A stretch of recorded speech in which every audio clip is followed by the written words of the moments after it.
भैरवनाथ समायरा से कहता है, मेरी मदद लेकिन किस लिए? समायरा भैरवनाथ की आंखों में देखते हुए कहती है, युवराज को जान से मारने के लिए। भैरवनाथ को समायरा से इसी जवाब की उम्मीद थी। वो व्यंग्यात्मक मुस्कान से समायरा को देखते हुए कहता है, तो शक्तियों का लालच तुम्हें भी यहाँ तक ले ही आया। भैरवनाथ की बात सुनकर समायरा का गुस्सा और भी बढ़ जाता है। वो भैरवनाथ से कहती है, बात सिर्फ शक्तियों की नहीं है, मुझे मेरी माँ की उस हालत का बदला भी चाहिए। भैरवनाथ युवराज का बचाव करते हुए कहता है, लेकिन युवराज ने तुम्हारी माँ को कोई नुकसान नहीं पहुँचाया था। जो किया था उस साय ने किया था। समायरा भैरवनाथ से असहमत होकर कहती है, वो साया और युवराज अब अलग नहीं है। मुझे उस साय को हमेशा के लिए खत्म करना है और उसके लिए युवराज का मरना जरूरी है। भैरवनाथ कहता है, तुम उस साय को खत्म नहीं कर सकती और वो साया तुम्हें युवराज को मारने नहीं देगा। तुम यहाँ सिर्फ अपना समय बर्बाद कर रही हो। समायरा कहती है, मैं उसे अकेले खत्म नहीं कर सकती, लेकिन हम दोनों मिलकर ये जरूर कर सकते हैं। तुम कुछ वक्त उस साय को उलझा सकते हो और उतना वक्त काफी होगा युवराज को मारने के लिए। युवराज खत्म तो वो साया भी खत्म। मुझे उसकी शक्तियों में कोई दिलचस्पी नहीं है, लेकिन तुम्हारी माँ को है। भैरवनाथ समायरा को बीच में ही टोकते हुए कहता है। समायरा अपनी आवाज ऊंची करते हुए कहती है, मेरी माँ को वो शक्तियाँ मेरे लिए चाहिए थी, लेकिन मेरे लिए मेरा बदला ज्यादा जरूरी है।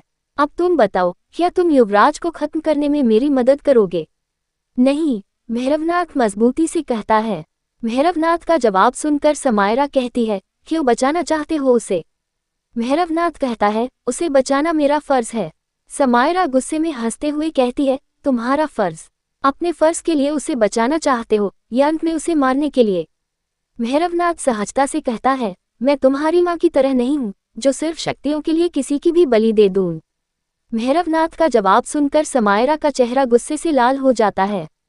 उसका मन तो कर रहा था कि वो अभी भैरवनाथ की जान ले ले, लेकिन वो जानती थी कि वो अभी ऐसा नहीं कर सकती।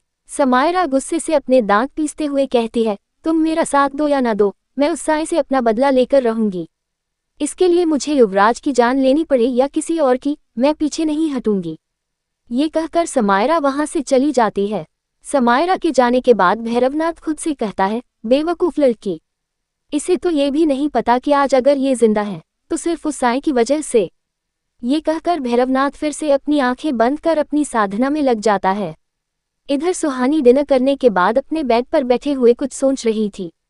तभी निशा उसके पास आकर बैठ जाती है। निशा सुहानी के हाथ पर अपना हाथ रखकर बड़ी समझदारी से कहती है, सुहानी मैं तेरी तकलीफ समझ सकती हूँ, लेकिन तू फिक्र मत कर, मैं तेरे लिए युवराज सर से भी अच्छा लड़का ढूंढ कर लाऊंगी। सुहानी कंफ्यूज होकर कहती है, क्या? निशा सुहानी को हौसला देते हुए सीरियस होकर कहती है, हाँ सुहानी, तुझे तो आसानी से युवराज सर से बेहतर लड़का मिल जाएगा।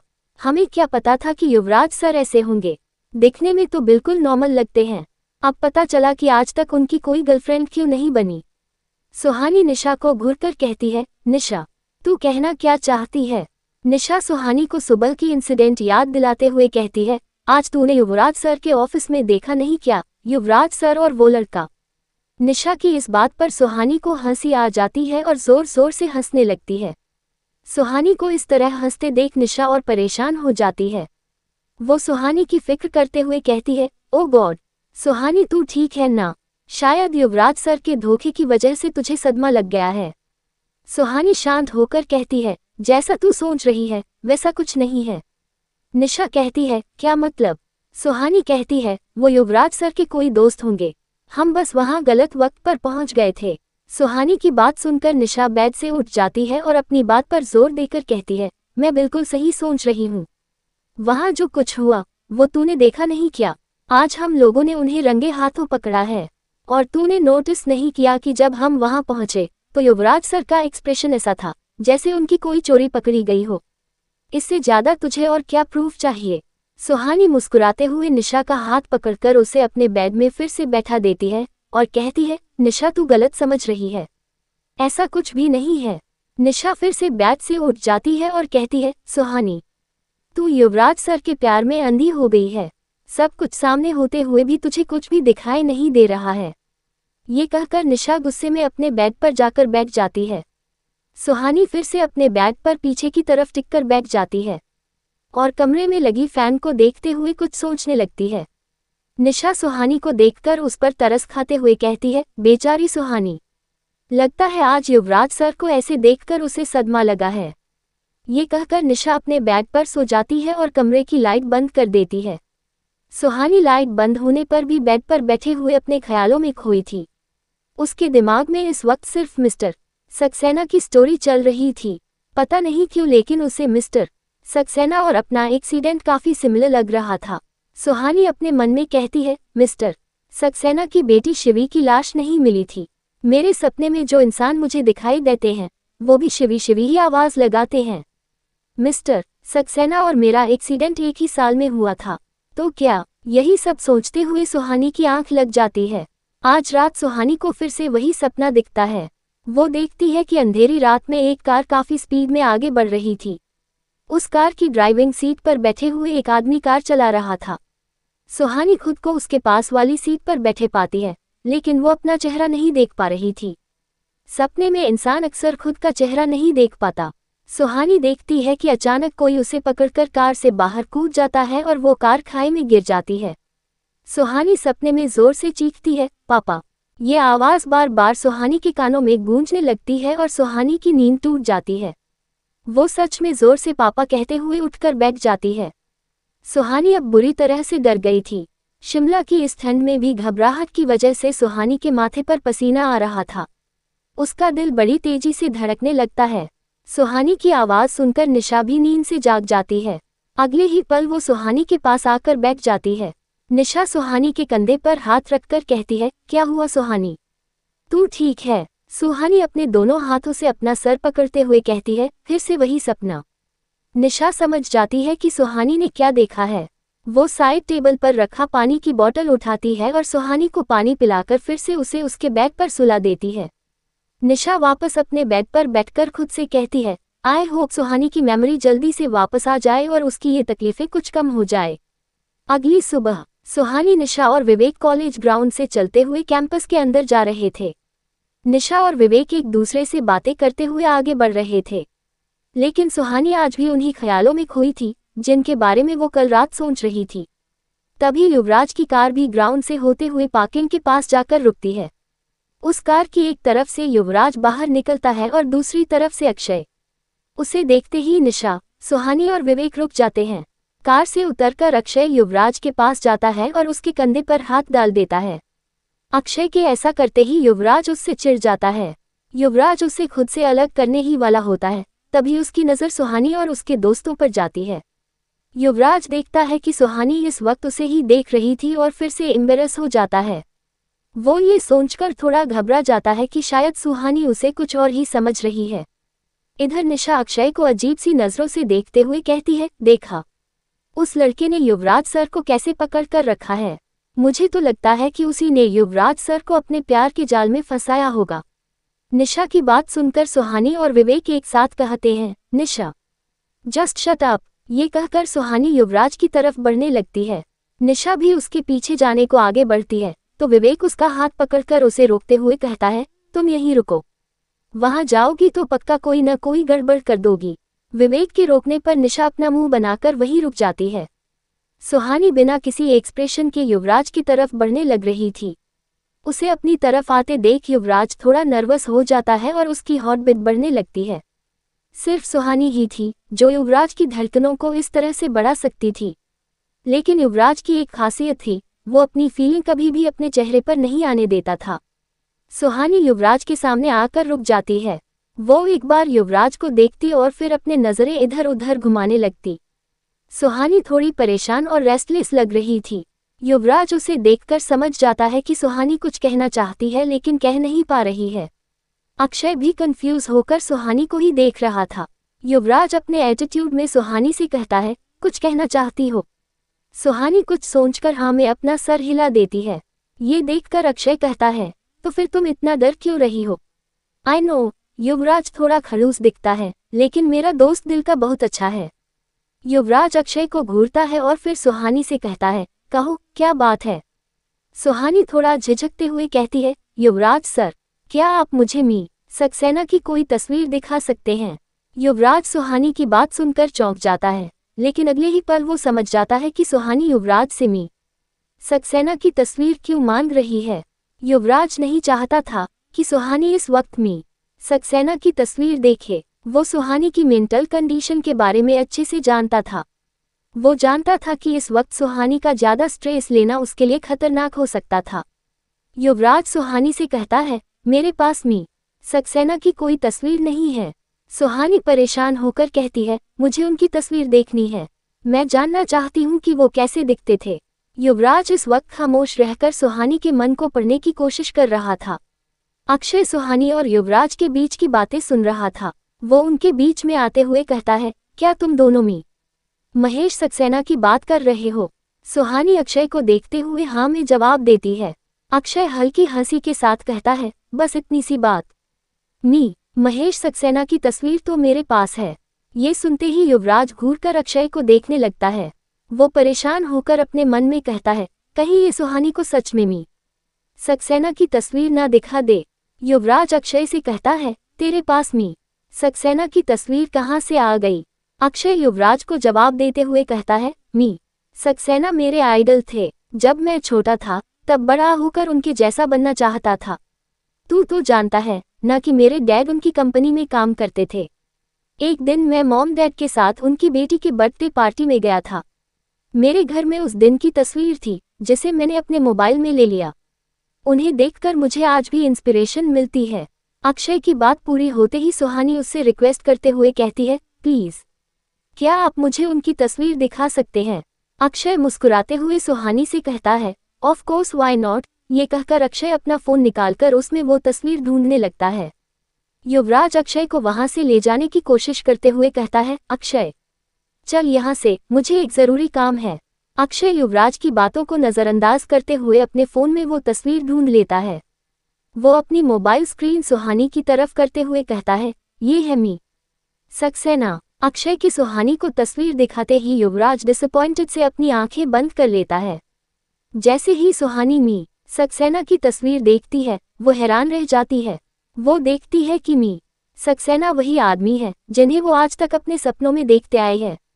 वो तस्वीर देखते ही सुहानी का सर चकराने लगता है।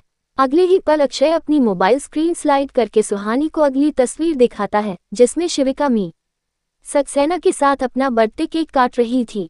उस तस्वीर को दिखाते हुए अक्षय कहता है, और ये तस्वीर है मी सक्सेना की बेटी शिविका की। अक्षय के ऐसा कहते ही युवराज दंग रह जाता है और तुरंत ही अक्षय से उसका मोबाइल छीन लेता है। लेकिन तब तक बहुत देर हो चुकी थी। इससे पहले कि युवराज अक्षय से वो मोबाइल ले पाता, सुहानी शिविका के बचपन की तस्वीर देख लेती है। उस तस्वीर को देखकर सुहानी की आंखें हैरानी से फटी की फटी रह जाती है, क्योंकि वो तस्वीर सुहानी की ही बचपन की तस्वीर थी। वो समझ जाती है कि जिस बात का शक उसे इतने दिनों से था, वो आखिर सच निकली। उसे पता चल जाता है कि मी सक्सेना की बेटी शिविका वही है। वो तस्वीर देखते ही सुहानी के मन में हजारों सवाल आने लगते हैं और उसका दिमाग बड़ी तेजी से चलने लगता है। इधर अक्षय से मोबाइल छीनते ही युवराज घबराकर सुहानी की तरफ देखता है। वो समझ जाता है कि उसने अक्षय से मोबाइल लेने में देर कर दी है। वो फिक्र भरी नजरों से सुहानी को देखने लगता है। सुहानी का ब्रेन अचानक से इतना स्ट्रेस हैंडल नहीं कर पाता और वो वहीं पर बेहोश हो जाती है। जब बेहोश होकर सुहानी गिरने लगती है तो युवराज आगे बढ़कर उसे अपनी बाहों में थाम लेता है। सुहानी अब युवराज की बाहों में थी।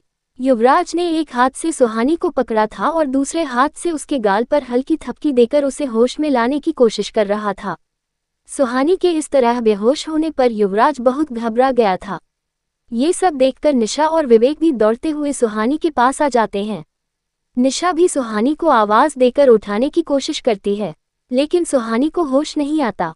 अक्षय अभी भी वही खड़ा था और उसे कुछ भी समझ नहीं आ रहा था। अक्षय युवराज से कहता है, इसे अचानक से क्या हो गया? अभी तो ठीक ठाक यहाँ हमसे बात कर रही थी।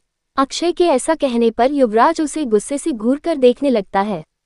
विवेक युवराज से कहता है, युवराज सर, हमें सुहानी को अंदर लेकर जाना चाहिए। युवराज कहता है, नहीं, हमें इसे अभी हॉस्पिटल लेकर जाना होगा। ये कहकर युवराज अक्षय से कार स्टार्ट करने के लिए कहता है। अक्षय बिना देरी किए युवराज की कार स्टार्ट करता है। युवराज निशा के साथ सुहानी को लेकर कार की बैक सीट पर बैठ जाता है।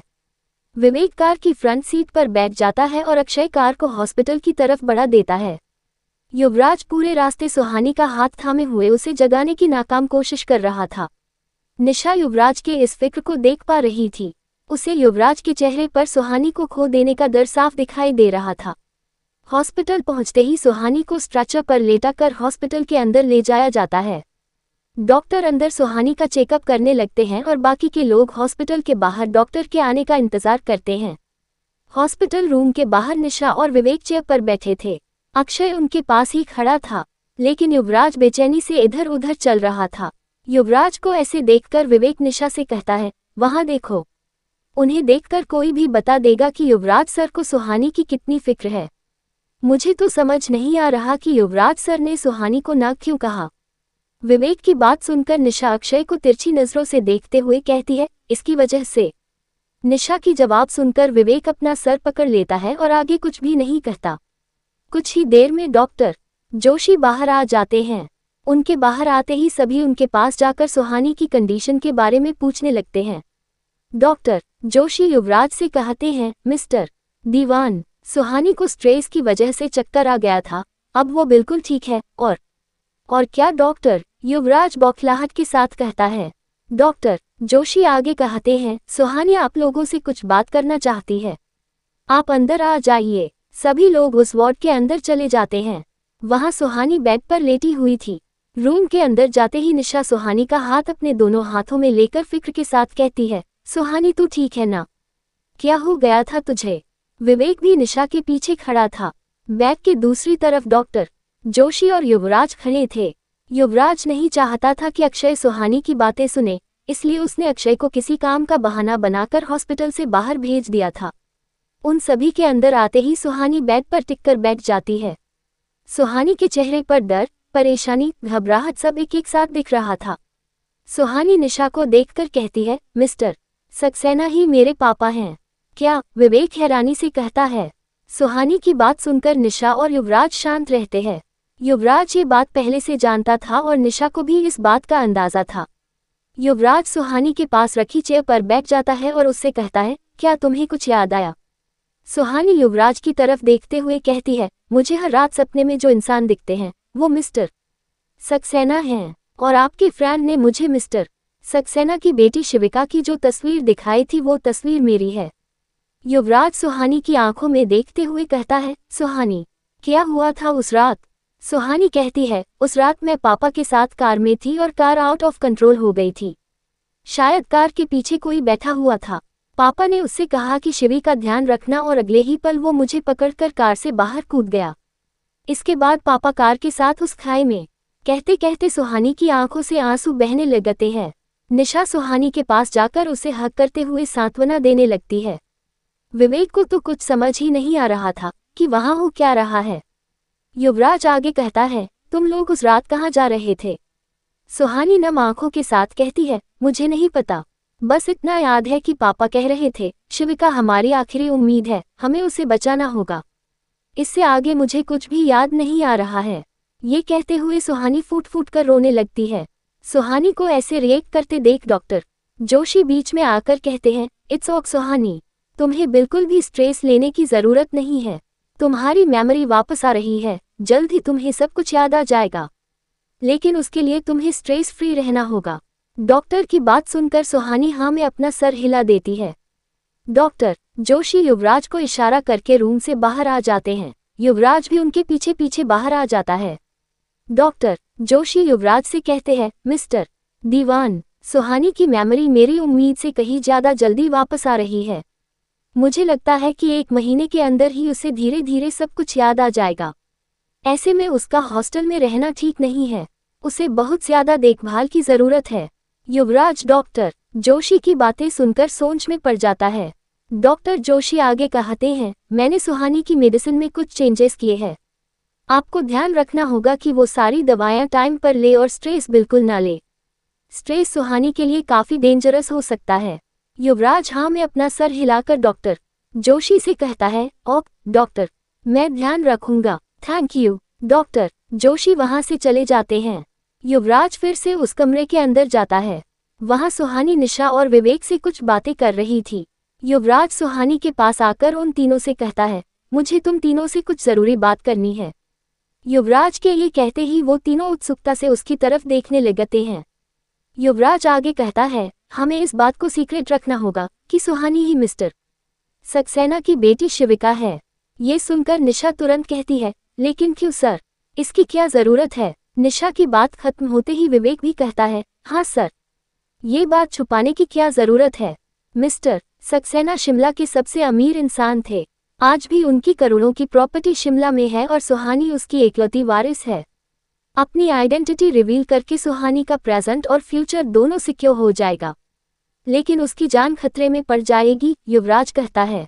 सुहानी उन तीनों की बातों को ध्यान से सुन रही है। ये सुनकर निशा मुंह बनाकर कहती है, जान खतरे में पड़ जाएगी मतलब।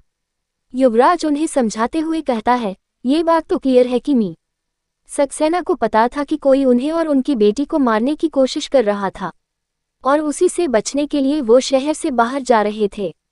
अगर सच में उन्हें कोई मारना चाहता था तो सुहानी की आइडेंटिटी रिवील करते ही वो फिर से सुहानी को मारने की कोशिश करेगा। निशा और विवेक युवराज की बात सुनकर सोच में पड़ जाते हैं। सुहानी उन दोनों से कहती है, आई थिंक युवराज सर ठीक कह रहे हैं, अभी ये बात हमें अपने तक ही रखनी चाहिए। निशा और विवेक इस बात से सहमत होकर अपना सर हाँ में हिला देते हैं। शाम को युवराज सुहानी, निशा और विवेक को ड्रॉप करने के लिए अपनी कार से हॉस्टल तक लेकर जाता है। सुहानी और निशा को गर्ल्स हॉस्टल छोड़ने करने के बाद युवराज विवेक को लेकर उसके हॉस्टल की तरफ बढ़ता है। इस वक्त युवराज कार की ड्राइविंग सीट पर और विवेक फ्रंट सीट पर बैठा था। युवराज के साथ ऐसे कार में अकेले होने से विवेक थोड़ा नर्वस हो रहा था। कार के अंदर बिल्कुल खामोशी थी। ड्राइविंग करते हुए युवराज कुछ सोच रहा था। युवराज मन ही मन खुद से कहता है, किसी भी तरह से मुझे सुहानी को अपने घर लाना होगा। अब खतरा बढ़ता जा रहा है, वो साया अब कहीं भी शिकार कर सकता है। सुहानी को सेफ रखने के लिए मुझे हर वक्त उसे अपनी नज़र के सामने रखना होगा। यही सब सोचकर युवराज विवेक से कहता है, विवेक, मुझे तुम्हारी एक हेल्प चाहिए। विवेक कंफ्यूज होकर युवराज को देखता है। कार के अंदर युवराज और विवेक आपस में बातें करने लगते हैं। थोड़ी ही देर में युवराज की कार हॉस्टल के सामने आकर रुक जाता है। विवेक कार से निकलते हुए कहता है, सर, मैं पूरी कोशिश करूंगा। युवराज अपना सर हिला देता है। विवेक युवराज को थैंक्स बोलकर हॉस्टल के अंदर चला जाता है। रात के 3 बजे थे। पूरा शहर नींद की आगोश में समाया था। उस विशिंग वेल के पास भी बिल्कुल सन्नाटा था। इस अंधेरे में सेंट थॉमस हॉस्टल बहुत भयानक दिखाई दे रहा था। निशा और सुहानी के साथ साथ बाकी की लड़कियां भी सो रही थी। उस हॉस्टल के एक रूम में 2 लड़कियां रहती थी, लेकिन आज एक रूम ऐसा था जिसमें सिर्फ एक ही लड़की सो रही थी। रूम के अंदर अंधेरा था, लेकिन खिड़की से कुछ रोशनी अंदर आ रही थी। वो लड़की गहरी नींद में सो रही थी। तभी उसे एहसास होता है कि वहां औरत की फुसफुसाती हुई आवाज आ रही है। वो आवाज सुनकर उस लड़की की नींद खुलती है, लेकिन अगले ही पल वो करवट बदलकर फिर से सो जाती है।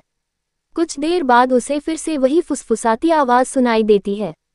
इस बार वो आवाज कुछ जोर से सुनाई देती है। वो आवाज सुनकर लड़की की नींद फिर से खुल जाती है और वो अपनी आंखें खोल लेती है। वो लड़की उठकर बैठ जाती है और अपने मोबाइल की फ्लैश लाइट से कमरे के चारों तरफ अपनी नजरें दौड़ाती है, लेकिन उसे कोई नहीं दिखता। वो अपना मोबाइल पास में रखकर फिर से अपने बेड पर लेट जाती है। खिड़की से कुछ रोशनी रूम के अंदर आ रही थी। उस लड़की की नज़र जैसे ही अपने कमरे की छत पर पड़ती है, उसे बड़ी तेजी से एक साया वहां से गुजरता हुआ दिखता है। उस साए को देखते ही उस लड़की को विशिंग वेल के साए वाली बात याद आ जाती है। वो लड़की अब डर जाती है और ब्लैंकेट से खुद को सर से पांव तक ढक लेती है। वो डर से ब्लैंकेट के अंदर अपनी आंखें बंद कर लेती है। कुछ ही देर में उसे एहसास होता है कि उसके पैर के पास कुछ हलचल हो रही है। नीचे कोई ब्लैंकेट के अंदर आ रहा है। वो लड़की डरकर ब्लैंकेट अपने ऊपर से हटा देती है, लेकिन वहां कोई नहीं था। उसे फिर से छत पर वो साया दिखता है। वो लड़की वापस से ब्लैंकेट के अंदर चली जाती है। वो इस वक्त डर से कांप रही थी। तभी एक ही झटके में उसका ब्लैंकेट उसकी बॉडी से अलग हो जाता है, जैसे किसी ने उसे जोर से खींच लिया हो। अब वो लड़की बहुत घबरा जाती है और बेड के एक कोने में खुद को समेटकर बैठ जाती है। उसे कमरे में कोई दिखाई नहीं दे रहा था। वो डर से हकलाते हुए कहती है, कका कौन है यहाँ? सामने से कोई जवाब नहीं आता। तभी उस लड़की को अपनी खिड़की से काला धुआं अंदर आते हुए दिखता है। वो काला धुआं उसके सामने आकर धीरे धीरे एक बड़े से इंसान के आकार में बदलने लगता है। उसे देखकर कोई ये नहीं बता सकता कि वो साया आदमी का है या किसी औरत का। वो साया धीरे धीरे उस लड़की की तरफ बढ़ने लगता है। जैसे ही वो साया उस लड़की के एकदम पास पहुंच जाता है, वो हिम्मत करके अपने बेड से उठकर दरवाजे की तरफ भागती है। दरवाजे के पास पहुंचकर वो दरवाज़ा खोल देती है और कमरे से बाहर निकल जाती है। वो लड़की चिल्लाने की बहुत कोशिश कर रही थी, लेकिन उसके मुंह से कोई आवाज़ नहीं निकल रही थी। जैसे ही वो रूम से बाहर जाती है, उसे फिर से वो साया अपने सामने दिखता है। वो भागते हुए अपने बगल वाले रूम के पास जाकर उसका दरवाज़ा खटखटाने लगती है। अब डर से उस लड़की के आंखों से आंसू बह रहे थे। वो देखती है कि धीरे धीरे वो साया उसके करीब आ रहा है। जैसे जैसे वो साया उस लड़की के करीब आ रहा था, वो और भी जोर से दरवाजे को खटखटाती है। जैसे ही वो साया उस लड़की के पास आकर उसे छूने वाला था, वैसे ही उस कमरे का दरवाजा खुल जाता है। अगले ही पल वो लड़की कमरे के अंदर चली जाती है और दरवाज़ा अंदर से बंद कर देती है। अगली सुबह सुहानी और निशा कॉलेज जाने के लिए तैयार हो रही थी। सुहानी देखती है कि निशा काफ़ी देर से अपने बैग में कुछ ढूंढ रही है। जब उसे अपने बैग में कुछ नहीं मिलता तो वो अपने रूम से बाहर जाने लगती है। निशा को बाहर जाते देख सुहानी कहती है, निशा, तू कहाँ जा रही है? हमें कॉलेज के लिए निकलना है।